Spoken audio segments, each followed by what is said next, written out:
Hi friend, I just wanted to take a minute to invite you to our Lash Biz Babes Experience 2026.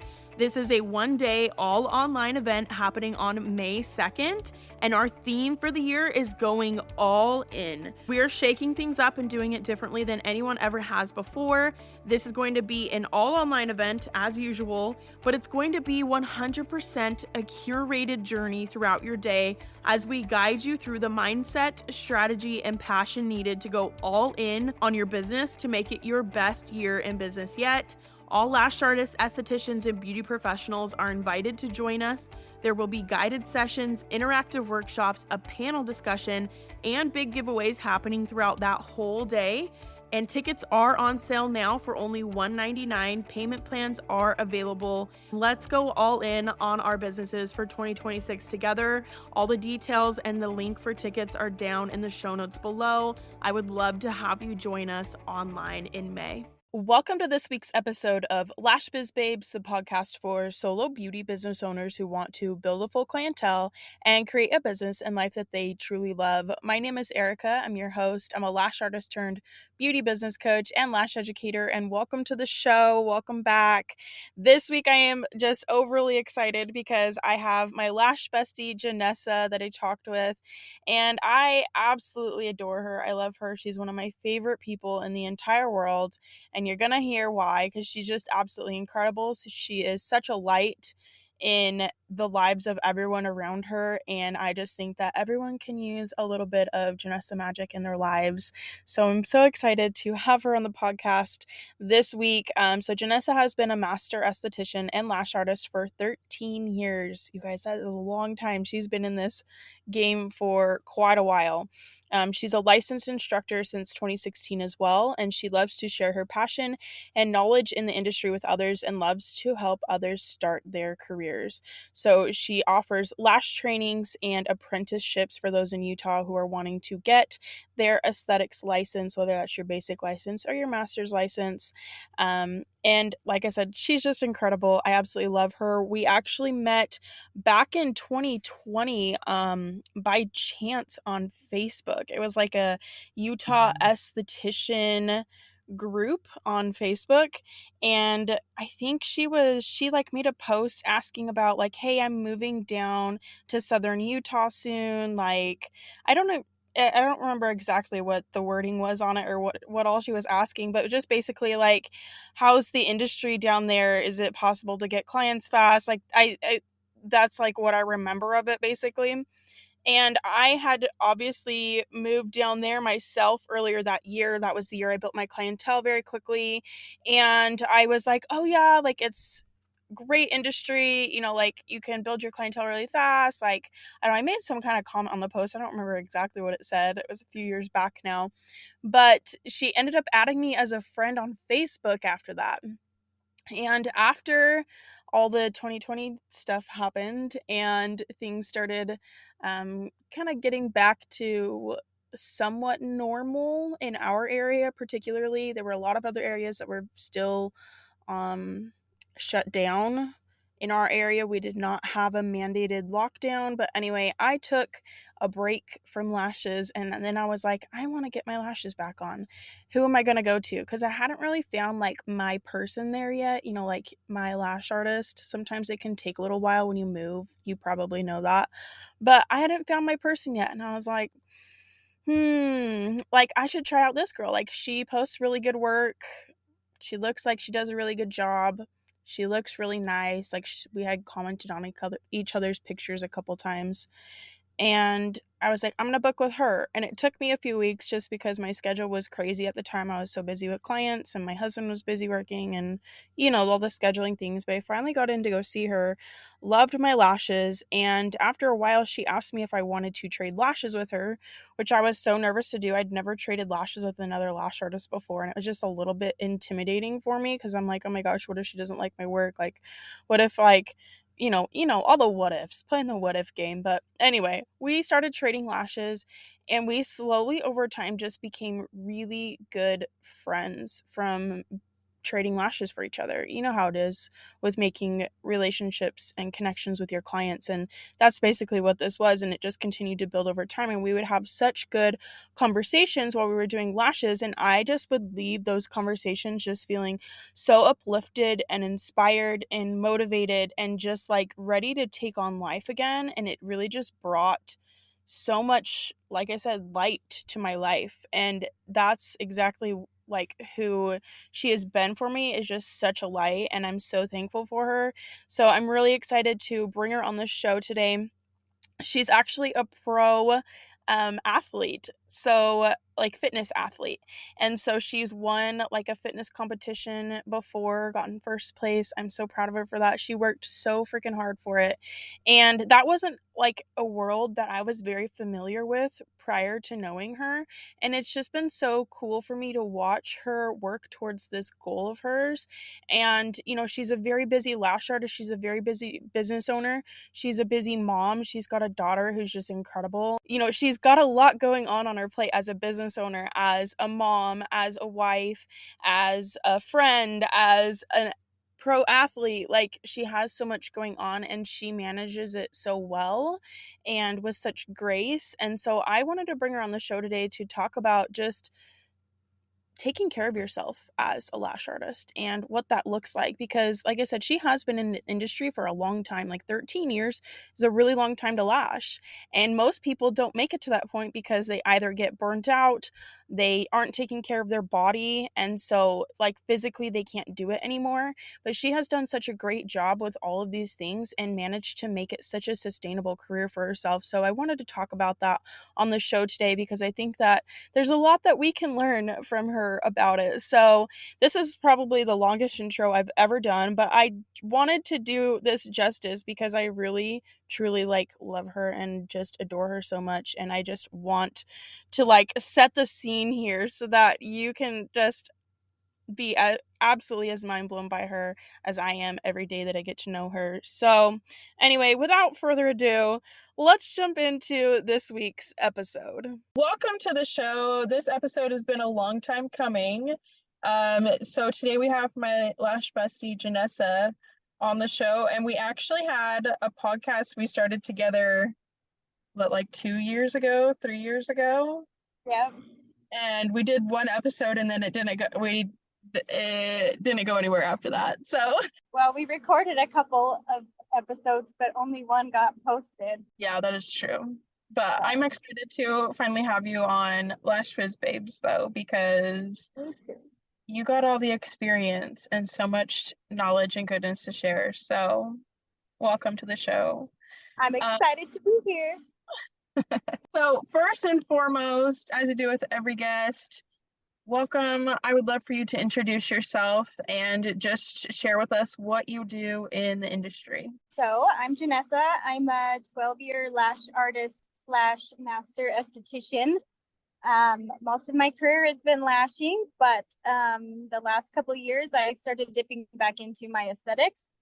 I am also a hydrofacialist now and just started offering apprenticeships for estheticians as well, which has been so fun, and I love helping others start their career in this amazing field. So I love that. Yes. And you're a lash educator. I'm like, don't forget that one. Yes, I was just gonna say. And you've been in the industry for so long, and like I said, you just have so much experience, which I love. Can you tell us a little bit about how you got started as like a lash artist or, an esthetician? Yeah, so I went to school up in Salt Lake in South Jordan. At the time it was a Lace Academy, but now it's referred to as NEMA. Great school. I loved it there. None of the other schools ever really spoke to me, but then it just really clicked when I found that one. But right out of school, I got hired on at a place, just a little spa, like membership place, and I worked there as an esthetician, not very long, because then I got a job at a lash studio that one of my other friends who had just graduated got a job at, and they made it look so cool and so glamorous, and all the lash artists had like this professional photo shoot done, and their website was very nicely branded, and which just made it look so glamorous and amazing to be a lash artist. I love it.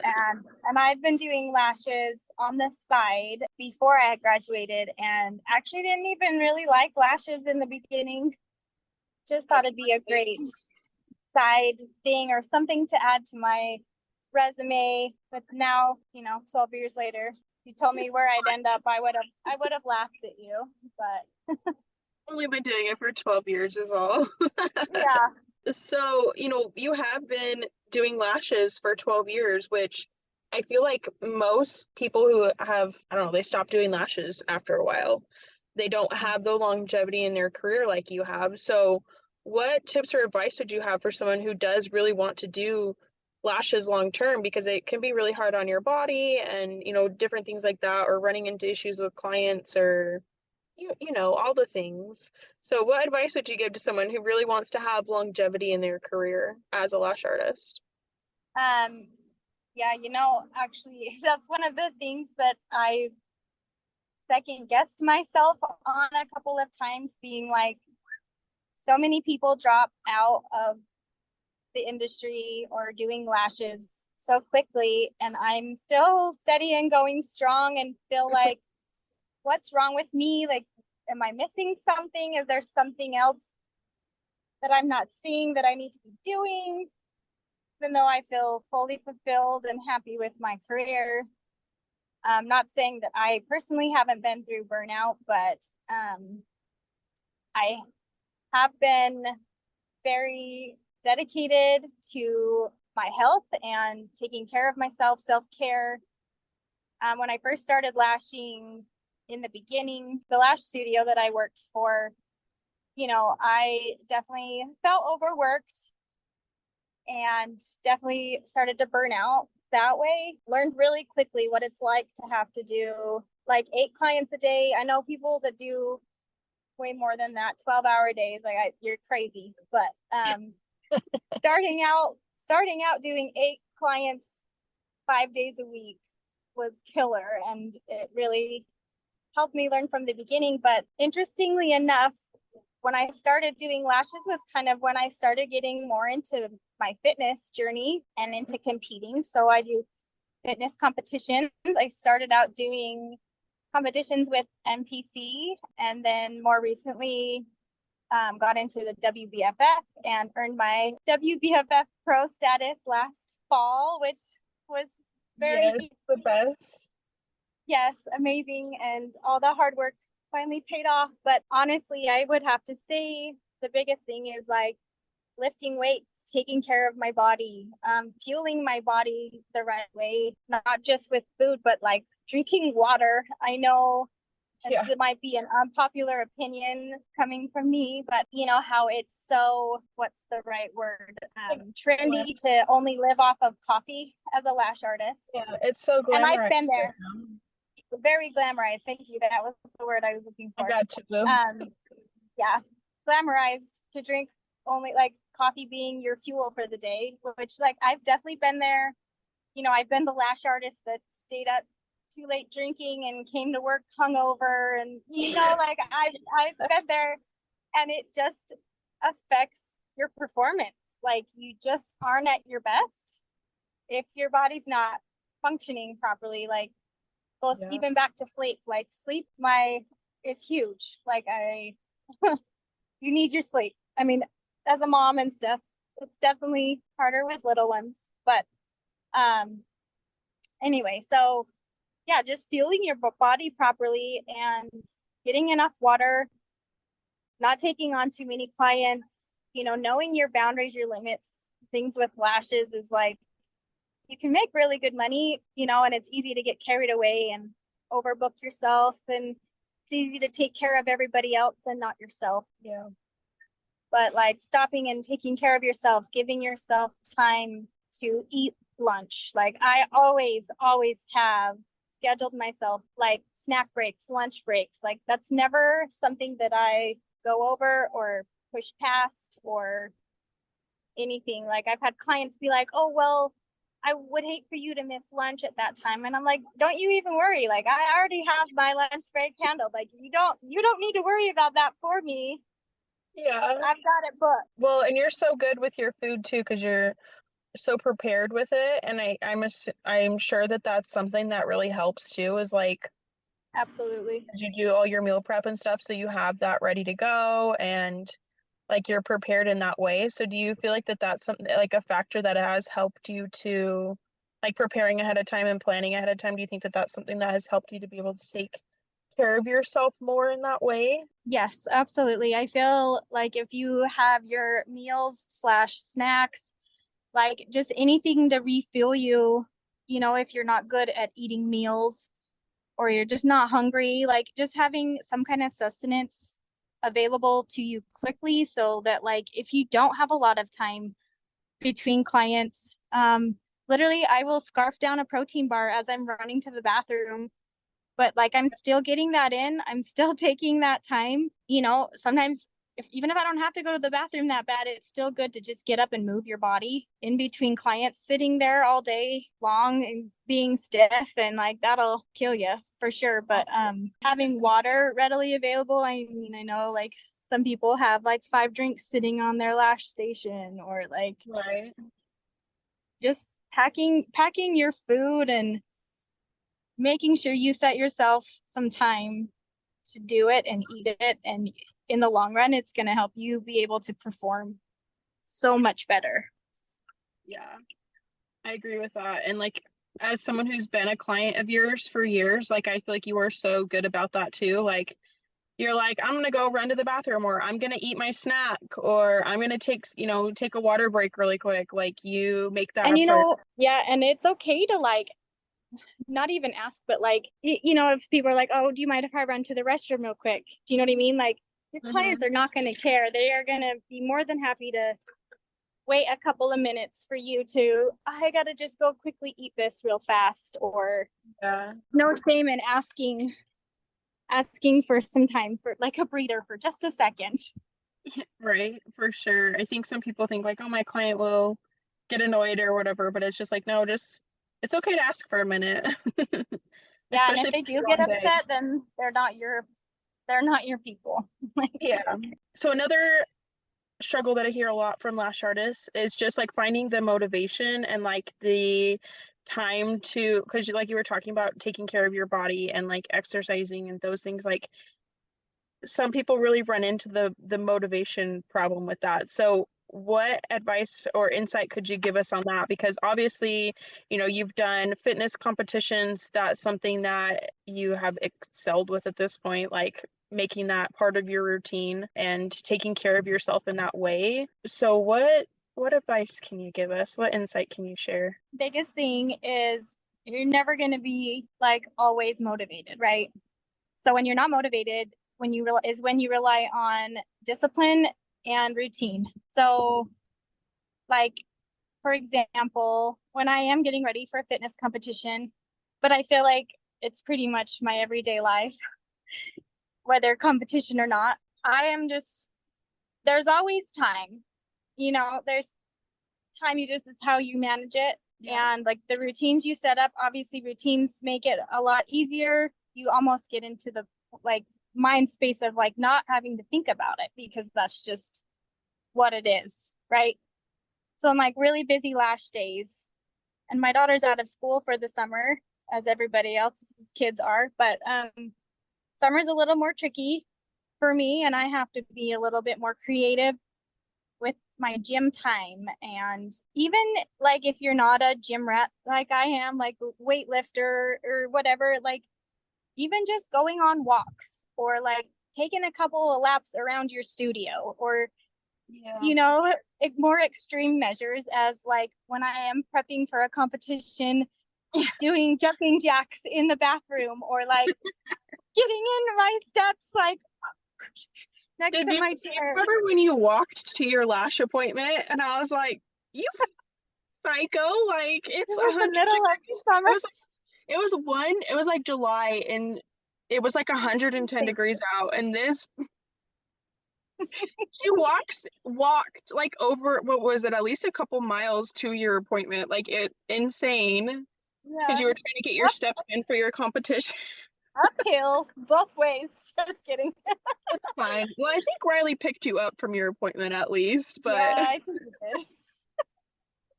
Hey, I needed to get my you were good steps about in. that, getting your steps in. Yes. So I mean, it's just, you know, it's do you want to take care of your body or not? Like, I know you're not gonna. It's hard to get going, but then it's like once you do it, you feel so much better. Like even stretching a little bit at the end of your day or the beginning of your day, or Like in another between. big in between clients, like literally getting up and walking to the bathroom, even if you don't have to go, or like get up and walk to the front and like literally just getting in some kind of movement is gonna help you in the long run, whether it's lifting weights or yoga or a walk or like it doesn't matter what you do, just like move your body, stretch your body, get the blood Yeah. flowing some more, like. But like if you have a hard time with motivation, like you said, like set a routine. Like first thing in the morning for me is I call it my wake up walk. I take my dog, like I roll out of bed, I'm still in my pajamas, my hair is still in my bed head, like, but we go on a quick walk and it helps wake me up. And I think it's the same with like, if you're tired at the end of the day, lashing or like something, like just to get your blood flowing again, it will help you wake up and feel a little bit better. And then maybe you'll feel like doing other things with the rest of your day. But yeah, I think also knowing your boundaries and not overworking yourself, because that's going to burn you out way faster. Yeah. I mean, I went from 8 clients a day to now I'm like 3 or 4 clients a day. And given I've had a bunch of like price raises to adjust that, but I feel so much better and I'm able to get in the other things that are important to me. I think making your health a priority and not just on the back burner is also a big thing. Another big thing for me, I think, has helped with my lashing career is making massages a priority. I've really been diligent about making it a monthly thing, if not like every other week kind of thing, especially if I'm training for a competition and my body is really getting beat up. But like that's also been a huge help. And I think it's also something you can like write off as a lash artist, Yeah. For tax purposes. I'm no financial expert by any means, but pretty sure you can do that. Written off chiropractor costs before, and I mean that's something that is so important for me because like my back is so messed up. So I fell out of have I told you this before? I fell out of a treehouse when I was in 3rd grade. Did I tell you about that? Yeah, so I fell out of the treehouse and my back has been messed up ever since. So like I go to the chiropractor regularly. And when I was back to back full time doing lashes, 5 days a week plus, like that was very difficult on my back. And it was basically a non-negotiable for me to have to like go to the chiropractor too. So I mean that's something that helped me personally. Well, health should be a non-negotiable, right? But I feel like so many of us don't make it that. Take it for granted too. Like honestly, like you can wake up one day and just wake up and be sick or like have a big issue. Like for example, my stepdad this year woke up in January and like he couldn't walk or he was having like health problems out of nowhere. And at this point, like now he's been spent this entire year going through these health problems. And I'm not saying like he did something to cause this, but like, like your health is such a priority. Like now I think it's called transverse myelitis and just a fluke thing. I don't even know how exactly you can get it, but like you can't take those things for granted. Like health is such a priority and like, you can be fine one day and wake up the next and, just be stuck and not be able to walk. That happened to me actually for a day this year. Yeah. I was like, well, even for us, something as simple as like a hand or like a wrist injury would completely put us out.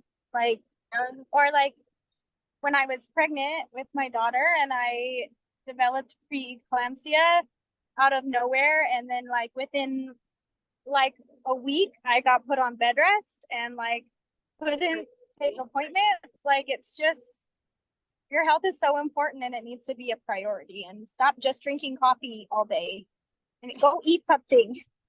Even my girls who are working for me, like I brought them all in like giant water bottles and have been like they've been drinking so much more water and constantly trying to make sure that they've been eating. Like it's just little things like that will make such a difference. And I think that point is so good too, because the people you surround yourself with too. Because if you're surrounding yourself with people who are not, or like just drinking and not taking care of themselves and like coming in hungover all the time, like not that, like I'm not judging anyone that does that, but like, Yeah, it, no. you know, like the kind of people that you are surrounding yourself with, like is very important because that's going to influence like your standards in life and like the way that you're living. Because I know by just being your friend, like specifically, that it has made me a better person. And like you said, you brought in like those jugs for your girls and like you like because that is your standard of living, like you're raising their standards of living too, you know, like we raise We'll each have other a built bar. Yeah. yeah, we raise each other up, we encourage each other. Like the people that you surround yourself with too, just I feel like that makes a big difference. 100%. Especially when it comes to like your health and things. And I think that it's so interconnected with like your mindset and your motivation to do things and like your just overall like mental health as well. Like I think they really tie together a lot. So Yeah, because even just like negative people can affect your health too. Like for me, I feel it in my body and it weighs you down. yeah. And it makes you feel tired and Well, it drains your yeah. energy. That's the Yeah. experience I've had with it. And like having to deal with drama and negativity and toxicity and like just all of those things, like it sucks up your time, it sucks up your energy. And when you finally let go of that, especially in my case, after years and years and years of dealing with it was like 5 million elephants getting lifted off my shoulders. Like so much more freeing and like you're protecting your peace in that way. It makes a Yeah, big difference in your life for sure. absolutely. As far as motivation goes, for me, I think one thing that has helped me because if I want to go to the gym in the morning, I have to wake up hella early. Like it's not even like I'm gonna say it's like possible for me to go to the gym right now because my husband leaves at like 4 something in the morning currently. So that's not a vibe currently, Yeah, but no. the last couple of years I was going to the gym at like 5 a.m. still so I could go before him. And for me, especially as a mom and like breastfeeding and I'm up at night with kids and like that was really hard and it was just like finding the motivation for that. But the one thing, like you were saying, like you feel better afterwards, like after you're moving your body and exercising and like that was something that like I wasn't necessarily motivated to get out of bed and go work out necessarily for the workout part, but the after effects of it because I was going to feel better from it. I knew it was going to make my day go smoother. I knew like my mental health would be better for the day because of it, especially because I'm going to go get some time for myself too, where it's quiet and I'm not worrying about anyone else but me. Yeah. And so those were things that motivated me more than anything because I'll just be honest, like going and exercising in itself, that doesn't motivate me, but the end results do. Well, and like showing up for yourself, how good does that feel to say, I'm gonna wake up in the morning and go to the gym? Like I really don't want to, but I'm gonna. And you get up and you show up for yourself. And like that alone Yeah. is huge. Like that's what builds confidence is showing up for yourself and honoring your promises to yourself. You tell yourself you're going to do something, you do it. Like maybe it was a shitty workout, but you showed up and you were there for yourself. And now you are starting to rely on yourself more and believe in yourself more. And you're like, okay, well, if I can get up at 4 in the morning to go to the gym, like what else can I do? Yep. What else can I do? And that compounds too, because if then you build that self-trust, you build that confidence, and then you get to the point where it's like you do like for me it's like okay, I like do what I say I do. So like okay, I want to throw a freaking online conference with no Wi-Fi and no childcare, In my then car okay, with great. bees.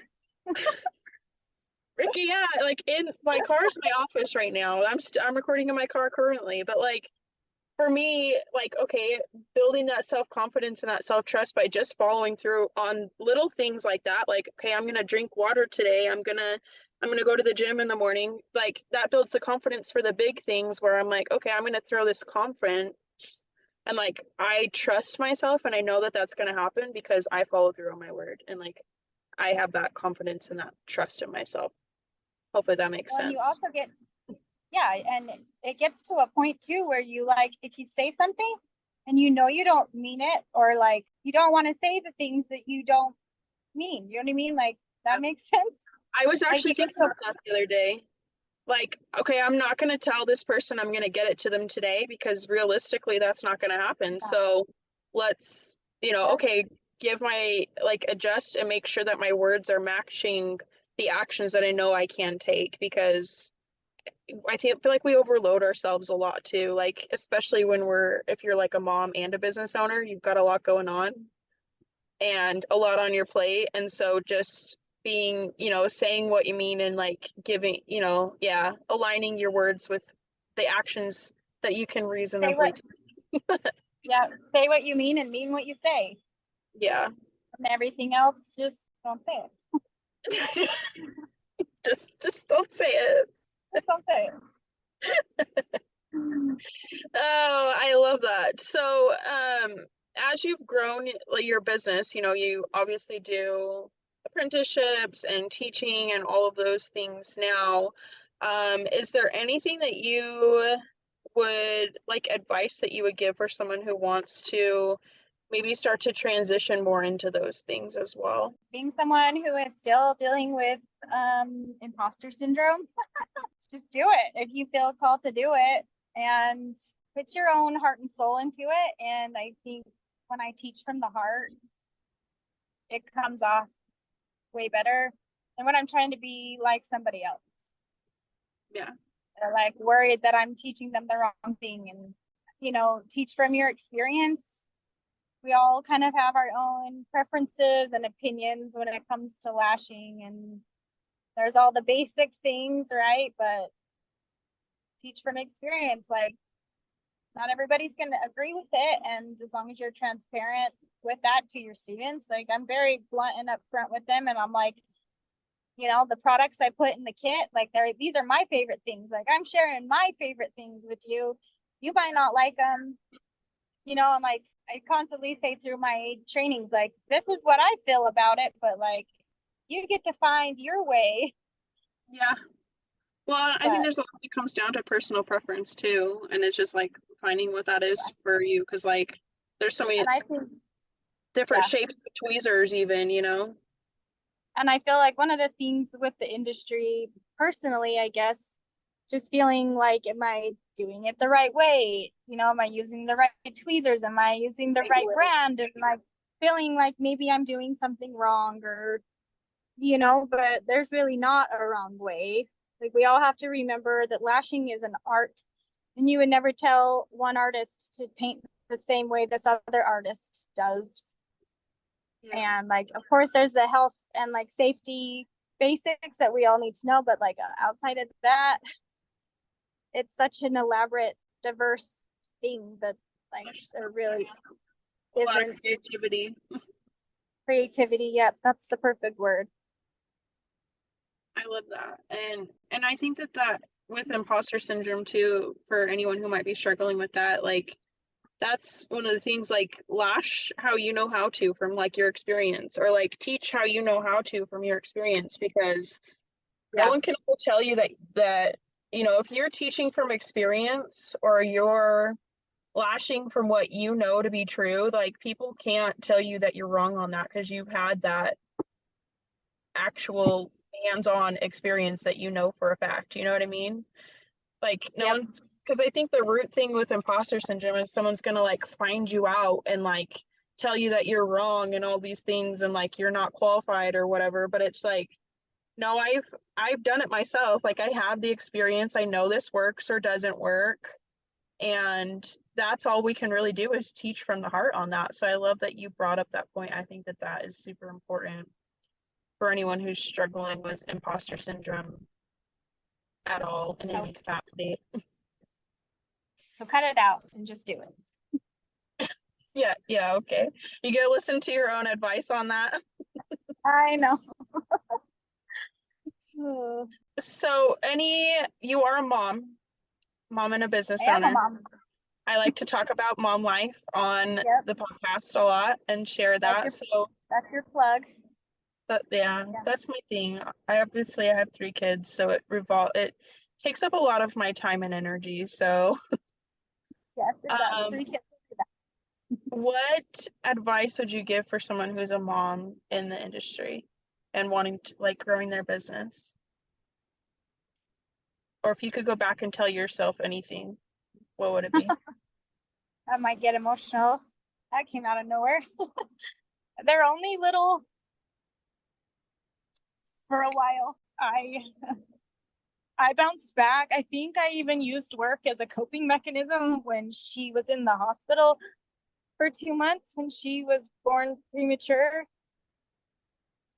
And like I look back and wish that I had been there more at the hospital for her, but because I felt so much pressure from my clients and, financially, like, setting yourself up for if you are pregnant or going to be a mom, like get your business to a place like Erica has been such a good example of making your business work for you and not the other way around, because I feel like I've been a slave to my business for a long time and,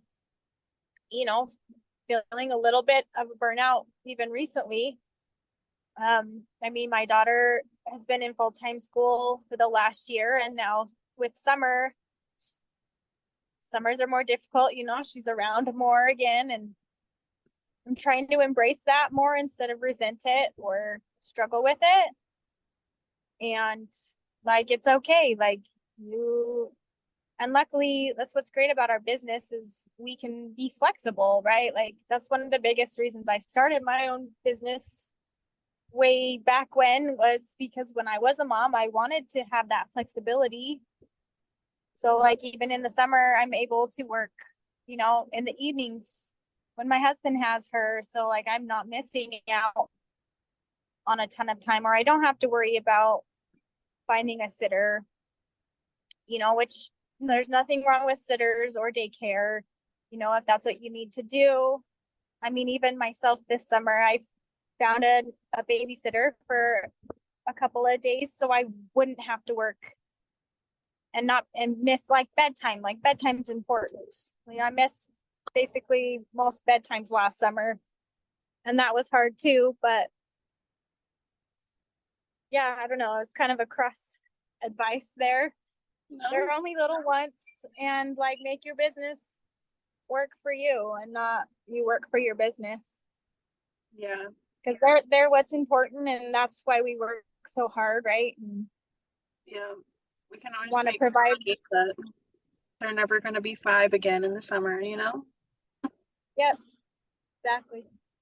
That was something my son's preschool teacher said at preschool graduation this year. She's like, I will cry too, but I'll try not to. I feel like I always cry on the podcast, but she was just talking about how her like oldest was graduating high school this year, and like it just goes by super fast, and just embrace the pirates and dinosaurs and princesses while you can, because that's it's fleeting and it's not around forever, and soon enough they're gonna be off on their own or not wanting to spend time with you or go off with their friends and things. And so that's been something that's been very heavily on my mind since she said that too, was just making sure that my business lines up with that, because for me that's a huge priority.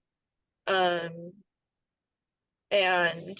I think it comes from some of the I almost hate bringing it up on the podcast. That's so bad to say, but like just some of like the childhood trauma that I had growing up, like because I feel like I had even a hard time just like calling it what it is, um, of just like having a parent who was absent and not there for things, and like being from the kid's perspective of like wishing that that parent could have been there or Yeah. would have wanted to or chosen to be there. And anyway, so that's obviously shaped me into being a parent who wants to be just extremely present for everything.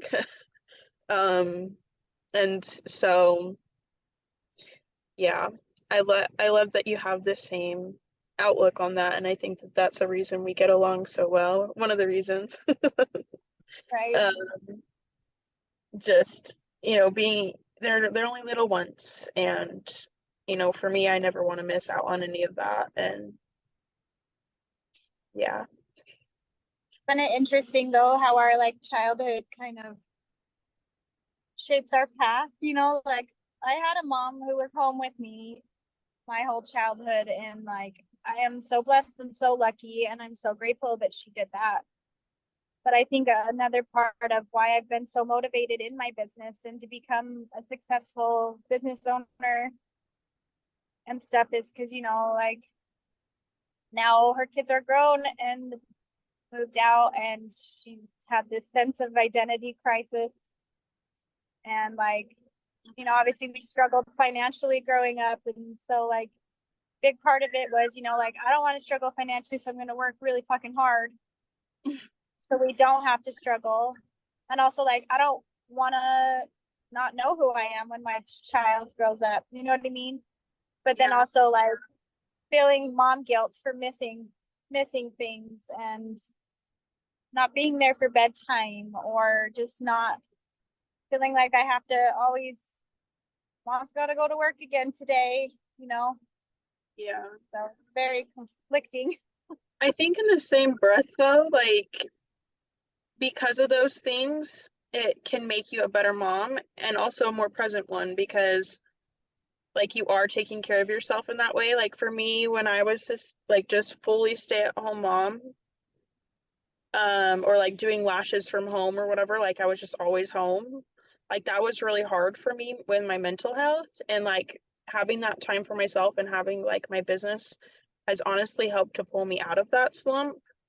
And not only that, but the opportunities that it gives you to spend more time with your kids, to give them experiences that maybe you didn't have growing up, like that can be a big thing too, because your business is now going to enable you to be able to do those things for your kids. And maybe take them to the park more, or swimming, or like you take your daughter to do all kinds of fun things, and maybe you wouldn't be able to do that without having your own business, or it wouldn't be the same. So for as hard as it is, and for as much mom guilt as we feel, and like how much sacrifice it can be sometimes, like it does bring us a lot of like opportunities and things that we wouldn't have otherwise too.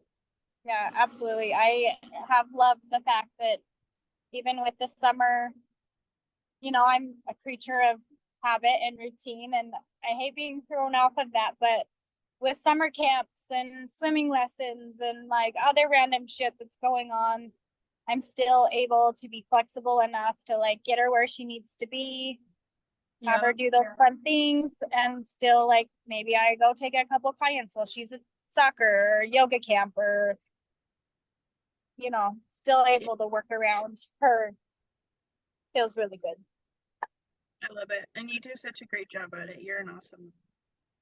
You're an awesome mom. So are you reading any books right now? This is another question I've been asking all my guests lately. The books that I've been reading, or I'm reading right now, podcasts, I am currently reading Atomic Habits, which is such a good book. I've been blowing through this one. My last book was Energy Codes, which was so good, but it was a lot of in-depth information. There was a lot of like meditation practices, yoga practices that you kind of had to like work throughout the book. So that's why that one took me a little bit longer. But I'm always about self-help, self-improvement, energy, spirituality. just any way I can become a better person. I just really love to learn and always want to be improving myself. So, and then my podcast that I love to listen to besides Lash Biz Babes is Dear Gabby Bernstein. It's an amazing, amazing podcast. And also Jay Shetty has a great podcast called On Purpose. So it's just about being really intentional with your life, and that's usually actually what I listen to when I'm working out at the gym, is motivational podcasts. So any last advice for anyone who's listening, whether it's about like fitness or mom life, or, you know, any last thoughts that you have for us? The most important thing I would have to say is just that you can't pour from an empty cup. You got to make sure that you're doing good, that you have the energy that you need to fill other people, or else it's not going to be quality. And you're just going to continue to feel drained and burned out and not going to be able to keep going like you want to. I love that. Well, thank you so much for coming on the show. We need to do this again because it's fun to record with you. I feel honored. Thank you, friend. You're the best. Okay, so where can they find you online to connect with you and go follow along all the fun things that you have going on? Come follow me. My business page is at Sassy Lash 7 on Instagram, or my personal page is at Lashes and Lunges 7. We also have our website, just sassylashandaesthetics.com, or on Facebook, you can find us there too. Love it. And I'll put her links in the show notes, or you can usually find her tagged in my Instagram stories because I talk about her a lot in there, but you guys can go follow along. So thank you for being on the show today. Thanks for having me, babe.